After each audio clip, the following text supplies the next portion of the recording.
On this video, I thought that I would do a law from Hammurabi's law code, law number 5. I thought I would read the text in Akkadian and then do a word-by-word analysis. I would like to recommend a book that I find extremely helpful in studying his law codes, and that is A Manual of Akkadian by David Marcus, Marcul. And the book was published back in the 70s, 1978. So at any rate, that book is a wonderful book. It does what we might call a wonderful inductive study of Hammurabi's laws. But having finished the prologue and the epilogue, I would like to do a law and then maybe go to some other areas. We'll see what transpires. I'm doing this simply as a hobby, and I hope it helps someone, and I welcome any corrections. I am not an Akkadiologist. My first doctorate was in biblical studies in Greek from Dallas Theological Seminary. And then my second was a PhD, an MA from the Dropsy College, and a PhD from New York University, where I worked in Hebrew Bible and ancient Near Eastern languages. So I had Akkadian, I think about 3 years of it when I was working on my PhD, and I'm just sort of trying to revive it again in this time of retirement. I retired as an Old Testament professor, chair of Old Testament, and I did very little Akkadian work during those years. So I'm just coming back and having some fun doing it. So we're in Law 5, and what I thought I would do is read the translation that I found in James B. Pritchard, The Ancient Near East, Volume 1, an anthology of texts, translated by Meek, who was the translator of the laws of Hammurabi in this particular volume. He renders it this way. I'm just going to give the English and then go back to the Akkadian.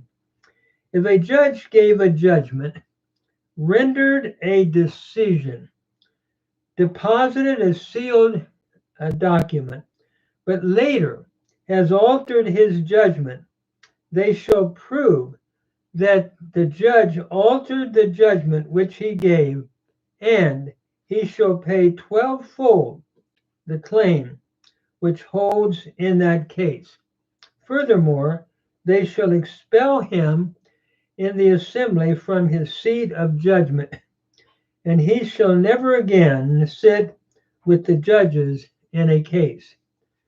The desire here of having judges that are fair is what seems to be the law of Hammurabi at this point. So I began, and I'm following Burger, B-U-R-G-E-R. I'm following his transliteration, and then I'm doing my own normalization. So we begin, and he numbers it in section 6, 7, 8. So I'll just say line 6, 7, 8, and so forth. So we begin in line 6. Shuma Dayanu. If a judge. Shuma is the conjunction if, and Dayanu meaning judge. The transliteration was da-a-a-nu. And when you put that together in a normalization, you add a y-y-a. So it's Dayanu. And Dayanu means judge. And notice Shuma, and this is what we call casuistic law in Hammurabi's law code. Very different from biblical law. We have some of that in biblical law, in the law of Moses, but also we have not only casuistic, but laws that are just straight on, like you shall not do this or you shall not do that, where all of Hammurabi's laws are casuistic, cause laws. If, then, this, and so forth. So if a judge, dinam id diin, dinam, a judgment, if a judge gives a judgment or a verdict or tries a verdict. Dinam means judgment from dinum, and it's in the accusative case with the am ending, which is the sign of the accusative singular. It diin is from danu, a middle weak verb in Akkadian. If a judge, and it means to try, from danu. So if a judge tries, a G preterite, third masculine singular, as we said, from danu.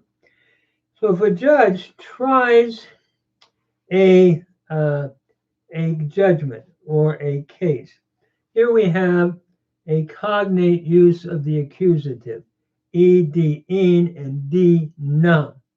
Same consonants and the same, can I say, sound. And so we speak of this as an accusative cognate or a cognate accusative. So a judgment, if a judge, a judgment literally tries. If a judge has tried a judgment, furthermore, line 8, purusham, a decision. Notice purusham we normalize as purushuam or purusham, I should say, which means a decision. It's an accusative from purushu, meaning decision. So if a decision, ipruus, normalized as iprus. And here we have a G preterite, third masculine singular from parasu, to decide or to reach a decision. So if a judge, a judgment tries, and then a decision he reached or rendered, the next line 10, kunuukam. Kuunukam is from kunuku, and it means a sealed document. And so a sealed document, here we have another accusative singular with the am suffix or the am ending. Ushezi'i, if he draws up or leaves a sealed document. Ushezi'ib is a sheen preterite, third masculine singular from azebu, meaning to leave, or to leave a document, or we could say draw up a document. Here we have a sheen preterite, third masculine singular from azebu. Some grammarians call this number 3. I learned the sheen and the in stem. Some call it 4, and so forth. So I'm using the terminology that I was taught. So a sheen preterite, third masculine singular from azebu, meaning to leave, and here meaning like to draw up a document, a sealed document. I'm thinking of the Hebrew azab, to leave. And here we have a cognate kind of a parallel in Akkadian. Then line 12. Wa arkanum. Here, what we warkanum is basically an adverb, and we would render it later or afterwards. Line 13, D in shu, which we would normalize as din shu, from dinum, a legal decision. And notice shu is the pronominal suffix, third masculine singular. So, and his decision, his legal decision, iteni. If afterwards he then changes or has changed, and I'm speaking here, I think he's speaking here in a false way, because if it's sealed up, it should be final. Enum means to change. And here we have a GT, preterite, third masculine singular, from enum. So he seeks to change it, have it changed. Da a nam shuati. So dayanam shuati would be a judge or judge. Notice duyanam is from duyanu again, meaning judge, and the am ending shows we're looking at accusative singular, and shuati is a demonstrative pronoun. So that judge, inna diin idinu, in order that the judgment literally he gave. Inna means in order that. It's a preposition. It takes the genitive case, and we'll see in a moment the genitive and the infinitive. In order that diin, the judgment, we must supply here, I believe, sha, which, sha, idinu, which he gave. And idinu is a G preterite, third masculine singular, from nadanu. So if that judge, in order the judgment which he gave, here again we have another cognate accusative in din and idinu. Idinu is from nadanu. It's a one noon form, and that noon has assimilated into the D, much like what we have in yintain in Hebrew, to give, becoming yitain, the doubling of the tav at that point. So in order, judgment, which he gave. Notice here the idinu, I'm understanding it as a G preterite subjunctive, third masculine singular, going back to the understood sha here, which he gave to alter. In order to alter, we could say, the judgment, accusative, which he gave.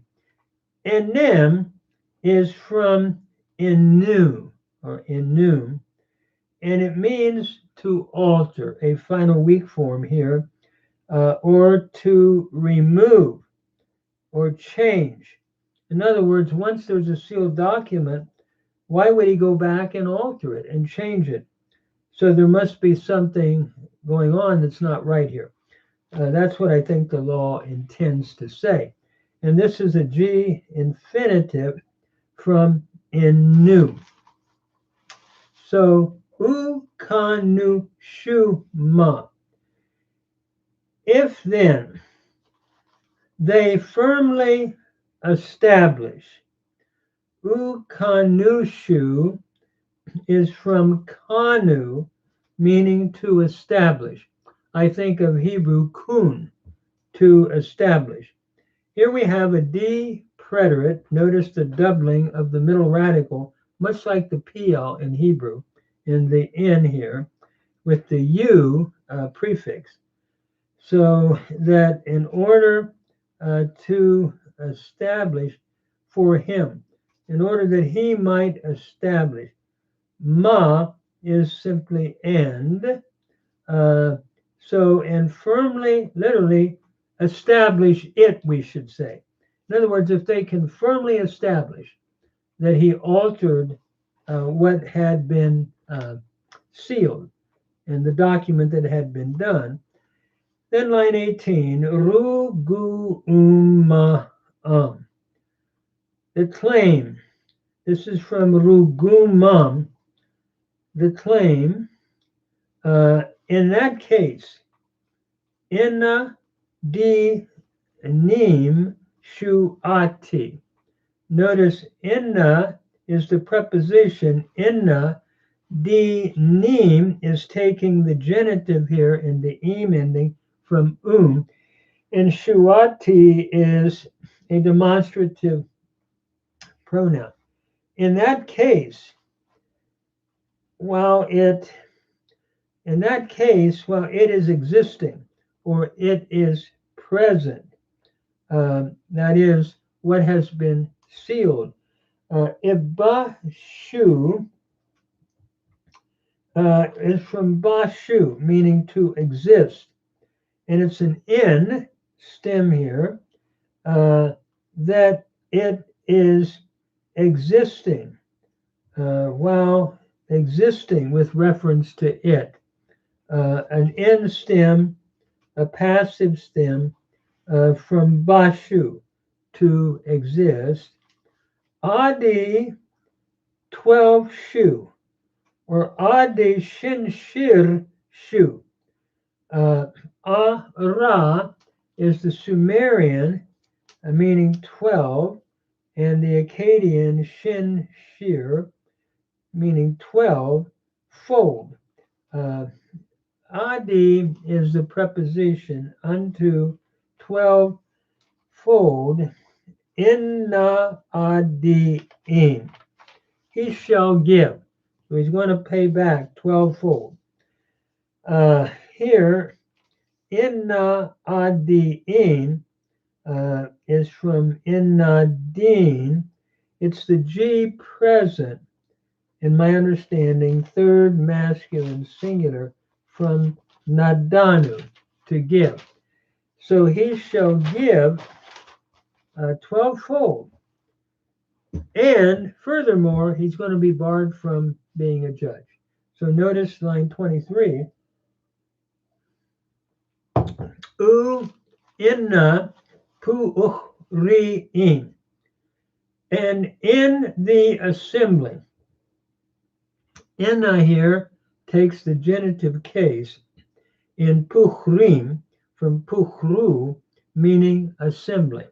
So in the assembly, inna gishku say, and in the seat of judgmentship. Notice inna here, normalized, meaning with or in, and gish is the sign of something like wooden. And so now it's looking at where the judge would sit. And kusi is related to the Sumerian guza, capital G-U, capital Z-A, and it means seat. So in the seat, da-a-a-nu-ti-shu, dayan-tishu.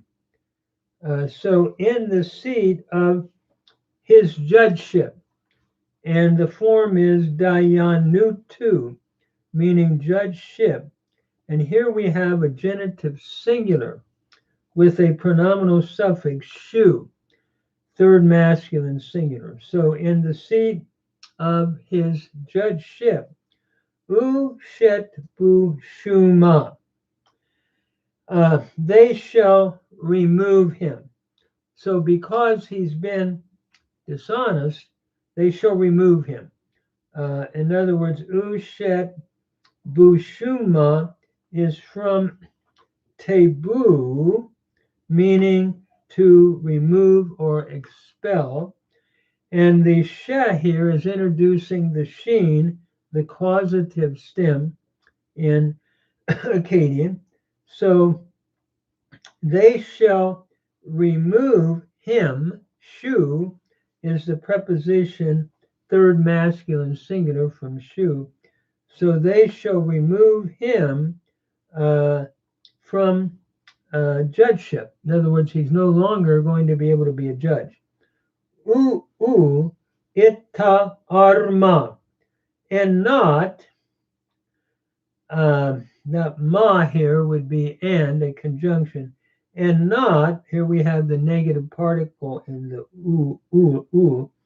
ita arma.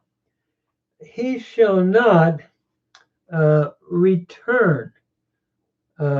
This is from taru, meaning to return. So they shall expel him, and he shall not return, and ma, with the judges. Iti da a ni. Notice da a ni is from dayani. Iti, it's like et in Hebrew, I believe, with the judges. And this is from dayanu, meaning judge. And we're looking at an oblique here, but a genitive plural from dayanu. So with the judges, in dina, a case. With the judges in a case, and inna here is taking the genitive singular from dinum. Not usha, usha'at, usha'at, usha'at, I should say.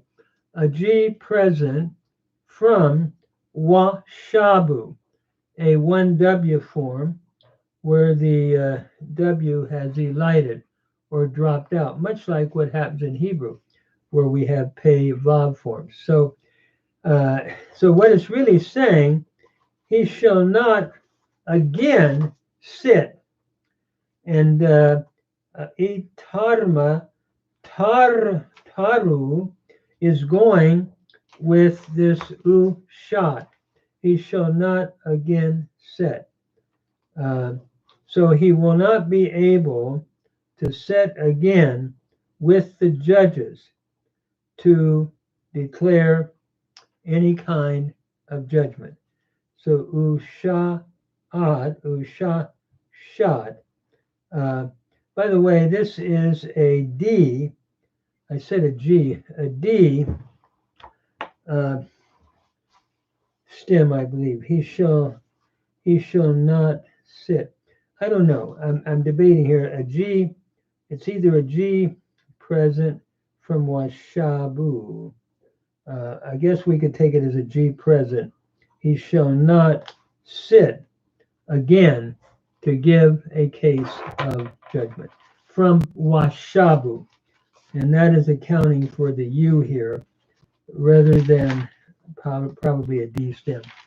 So at any rate, let me stop there. If we would just translate it, if a judge renders a decision or a verdict, and or a decision, he decides, and then he basically leaves a sealed document, does all of that, and then later afterwards has altered that judgment, and they can clearly prove that the judge did alter it, which he gave, then he'll pay 12-fold the claim which is existing in that case. And also they shall remove him in the assembly from his seat of judgment, and he shall not again, never again, sit with the judges in a case. So I welcome anyone, if they have any corrections, to give me. I am trying to continue improving in Akkadian and working through the grammar, and I hope it's helpful to someone that might be listening. I want to go to some different areas, not just Hammurabi, but possibly try some different text as well. So at any rate, I'll stop there for tonight. Thank you for listening.